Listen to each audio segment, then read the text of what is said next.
For generations, we have been told a simple story, that stability is the goal, that growth means progress, that if the system is calm, predictable, and managed correctly, prosperity will follow.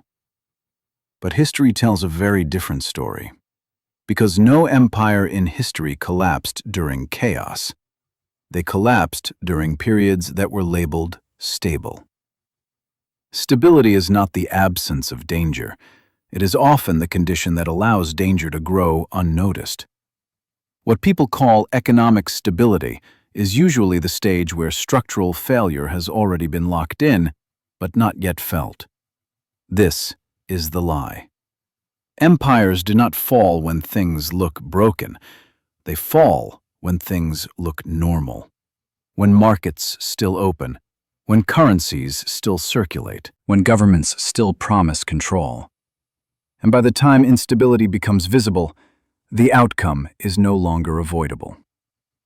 To understand why, we need to strip away the comforting language and look at how stability actually functions inside large economic systems. Because stability is not neutral. It is a tool.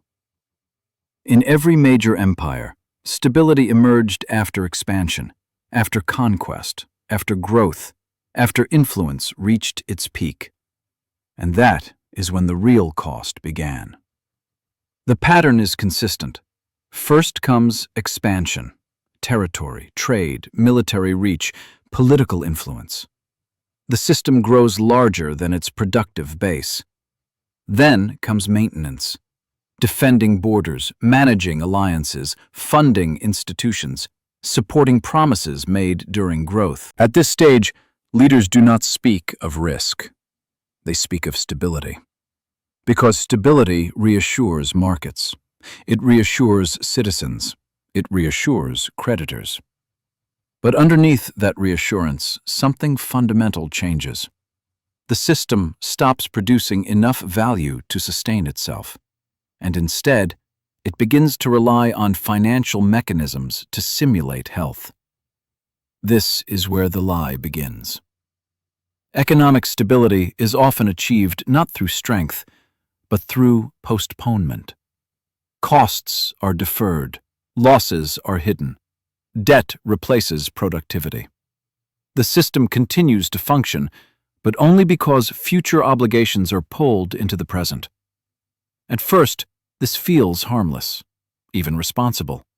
Borrowing smooths volatility. Credit fills gaps. Monetary expansion prevents panic. But each intervention moves the system further away from real capacity, and stability becomes a surface condition, not a structural one. Historically, this is the moment when decline becomes irreversible. Because from here forward, every solution makes the system more fragile. Raising interest rates threatens collapse. Lowering them accelerates debt. Cutting spending breaks promises. Increasing spending deepens deficits. Stability demands constant motion, like a bicycle that falls the moment it stops. The illusion holds as long as confidence holds, and confidence is not built on truth. It is built on repetition, reassuring statements, controlled narratives, official metrics that no longer measure reality. This is why economic stability is always framed as success, because admitting instability would reveal something far more dangerous, that the system can no longer sustain itself without deception. In the next section, we will examine how this pattern played out in previous empires, and why every one of them believed their version of stability was permanent. When historians look back at fallen empires, they rarely describe their final decades as chaotic. They describe them as orderly, administratively sophisticated, financially innovative, politically stable. This is not coincidence. Stability is not what prevents collapse. It is what masks it. Consider how empires actually decline. The problem is never that leaders fail to recognize danger. The problem is that recognizing danger threatens stability itself. Because once a system grows large enough, stability becomes more valuable than truth. In every major empire, the same pressure appears. The cost of maintaining the system begins to exceed what the system can naturally produce. Armies cost more. Bureaucracies expand. Infrastructure ages.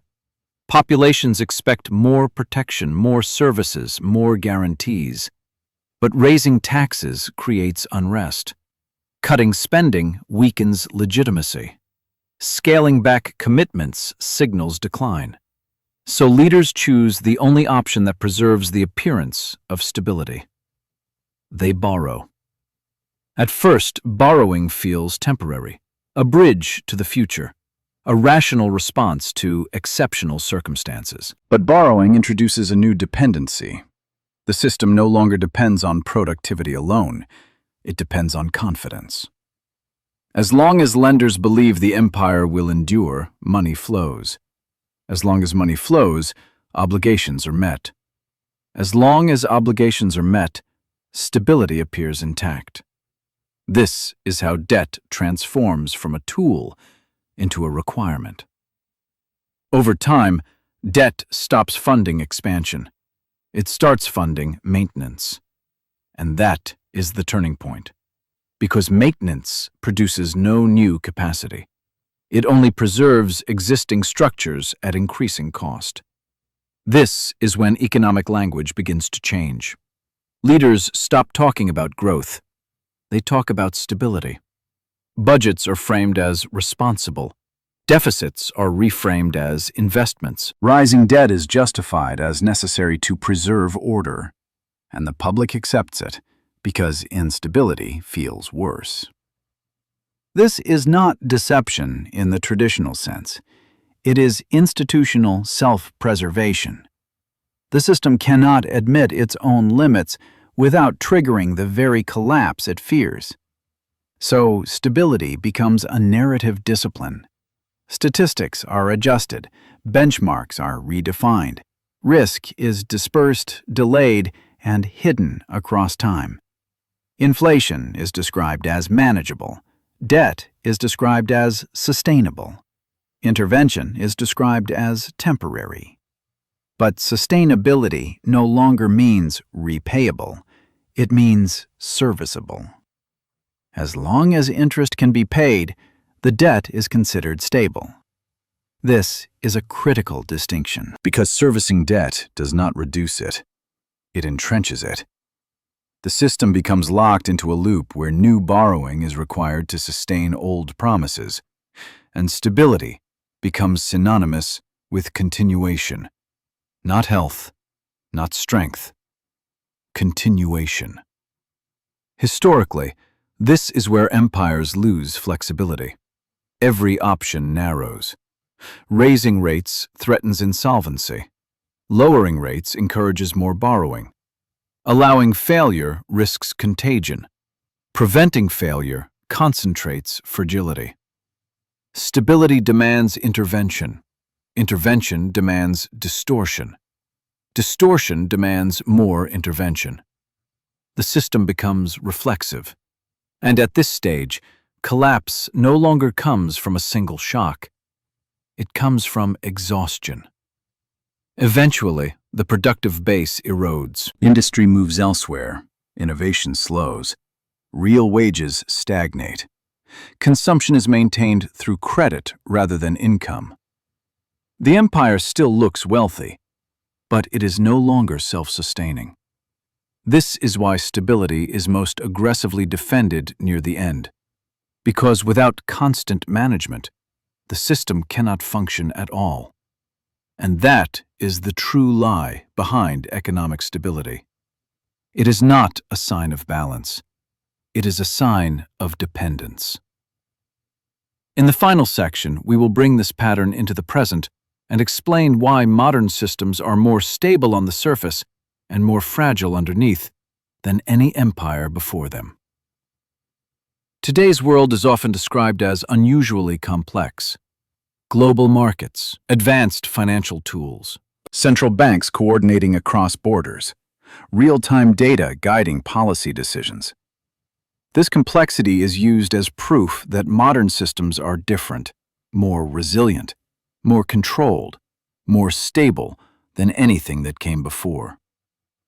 But complexity does not remove cycles. It conceals them. In fact, the more complex a system becomes, the more fragile it is beneath the surface. Because complexity reduces transparency, it increases interdependence, and it concentrates failure. Modern economic stability is not maintained by strength. It is maintained by continuous intervention. Interest rates are adjusted not to reflect reality, but to manage expectations. Markets are supported not to reward productivity, but to prevent panic. Institutions are protected not because they are efficient, but because their failure would expose the system. This is why modern stability feels permanent. It is actively enforced. But enforcement comes at a cost. Every intervention pulls future stability into the present. Every rescue reduces the system's ability to absorb shock. Every guarantee teaches participants that risk will be socialized. The system becomes calm not because it is healthy, but because it is anesthetized. This is the final stage of stability, where volatility disappears, but fragility peaks. At this point, the system no longer corrects itself. It must be managed constantly. Markets cannot be allowed to clear. Failures cannot be allowed to occur. Losses cannot be allowed to be realized. Because doing so would reveal how much of the system depends on illusion. The productive economy shrinks in importance. Financial activity expands. Asset prices rise faster than income. Debt grows faster than output. But because these changes happen gradually, they are framed as normal. Stability becomes the absence of headlines, not the presence of resilience. And this is where the lie becomes dangerous. Because when stability is defined as nothing breaking today, tomorrow becomes irrelevant. Long-term capacity is sacrificed for short-term calm. Structural weakness is ignored in favor of surface order, and the system becomes increasingly sensitive to disruption. This is why collapse in complex systems is never gradual. It is sudden. Because once confidence breaks, it breaks everywhere at once. Liquidity evaporates, correlations converge, interventions lose credibility, and the same tools that once enforced stability begin to accelerate decline. This is not a prediction. It is a pattern. It is what happened when Roman currency lost trust, when Spanish silver flows slowed, when British financial dominance gave way, when every system built on maintenance rather than production reached its limit. The timeline is never precise, but the sequence never changes. Stability, dependence, fragility, shock. The most dangerous moment is not when people panic. It is when they stop questioning. When stability is treated as proof of success. When intervention is mistaken for strength. When debt is normalized as permanent. Because by the time instability becomes visible, the system has already lost its ability to adapt. This is why economic stability should never be accepted at face value. It must be interrogated. What is being stabilized? At whose expense? And for how long? Because real stability does not require a constant defense. It emerges from capacity, from productivity, from systems that can absorb failure without collapsing. When stability must be managed, defended, and narrated, it is no longer stability. It is postponement. And history shows that postponement always comes due. The lie behind economic stability is not that collapse will happen tomorrow. It is that stability itself is treated as an end state. In reality, it is often the final phase before change becomes unavoidable.